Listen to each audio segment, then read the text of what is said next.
Chapter 49. There was no laughter this time as Marian addressed Robin's merry men.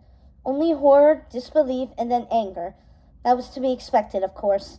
But Robin reminded his men that this was actually good news, the best possible news. If Richard is truly alive, he told them, and we can rescue him and restore him as king, well, we'll all be able to go home at last, he grinned. I mean, if you want to, that is. I know how much you all love sleeping on the forest floor. They did laugh at this. Little John threw a carrot at Robin's head. Won't miss your cooking, that's for sure, he teased. Robin rolled his eyes. Yeah, he groaned. Then he grew serious again. I won't lie to you, he said. There will be much risk involved in this rescue, and if we fail and are caught, we will be thrown in prison, or worse. He cleared his throat. This is a fight I've decided to join, but I would understand if any of you chose to hang back. You must make the right decisions for yourselves. It's not the kind of thing someone should choose for you. Well, I'm in, declared Otto, rising to his feet. My foot's a lot better now, and I'm ready to use it. Me too, agreed Father Rabbit. I'd do anything to be reunited with my family. I just want to see the look on that cowardly lion's face when his brother strolls up to him and grabs that oversized crown off his head, added Little John. Count me in. Marian watched in excitement as, one by one, each animal stood up and declared his willingness to fight for their king. By the time they were done, there was no one left sitting down, and everyone wore looks of hope and excitement on their faces. Well then, Robin said with a grin, that was easy. He clapped his paws. Now, sit down, the lot of you. Marian has a plan. They all settled in, looking up at her expectantly. Marian cleared her throat, suddenly feeling a little nervous. All right, she said. As you know, in 3 days, there will be a great archery tournament being held outside the castle grounds.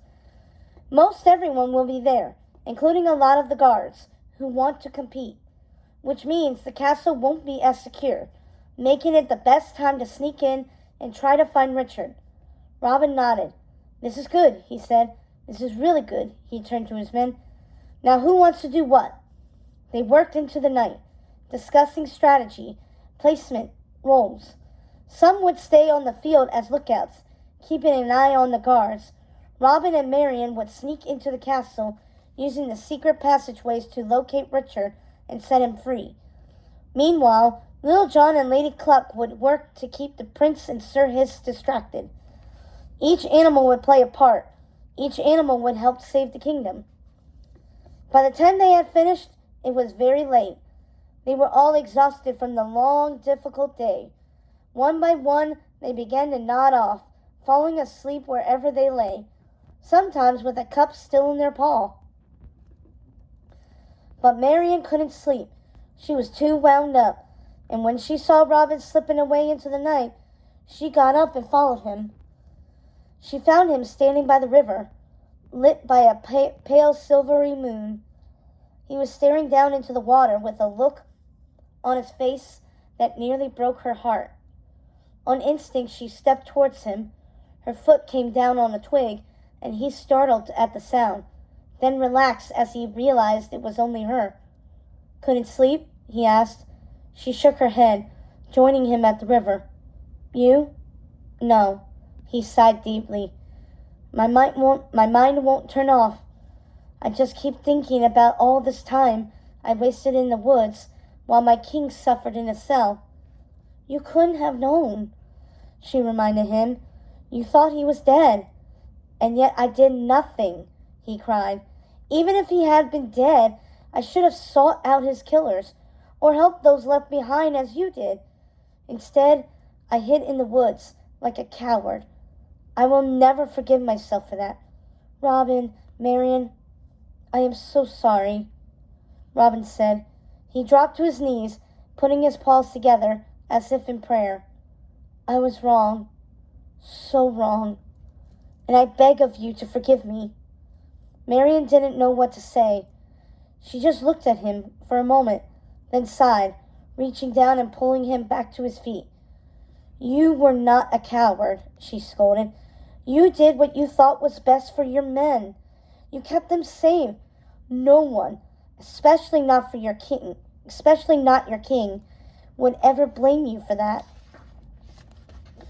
Robin bowed his head. You're too kind, Marion. I don't deserve you. Well, lucky for you, I've always had a soft spot for outlaws, she teased, and I'm very glad we're back to fighting on the same side. Agreed, Robin declared. I cannot wait for justice to be served, for that cowardly lion and sniveling snake to get what they deserve. Marion felt a rush of emotion at his words, the sincerity she heard in his voice. This was the Robin she remembered from her childhood, the one she'd first fallen for so many years earlier, the one she was falling for all over again. She put her arms around him, pulling him into an embrace. For a moment, he just stood there, as if in shock. Then he lifted his own arms, wrapping them around her body. He squeezed her so tightly that, for a moment, she felt she couldn't breathe, but somehow she didn't mind. I missed this, Robin whispered in her ear. I missed you, she whispered her back. They stood there for a moment, not moving, simply wrapped in each other's arms, as if there were no one else in the world. And for the first time since she'd come home, Marion felt a stirring of hope deep inside. It wasn't going to be easy, and it might very well cost them their lives in the end, but at least they would be together. After a time, Robin pulled away, smiling bashfully. I have an idea, he said, a small addition to our plan. She cocked her head in question. What is it? Well, there's still the matter of the prize, right? At the tournament? The one they're giving away? She swallowed hard. You mean the golden arrow? He shook his head slowly. Her breath hinged as she realized exactly what he was talking about. The other prize. Well, what do you suggest we do about that? She murmured, her heart beating fast and furious. Robin leaned forwards and whispered his plan in her ear. Her mouth curved into a smile. I like it, she said. In fact, I like it a lot.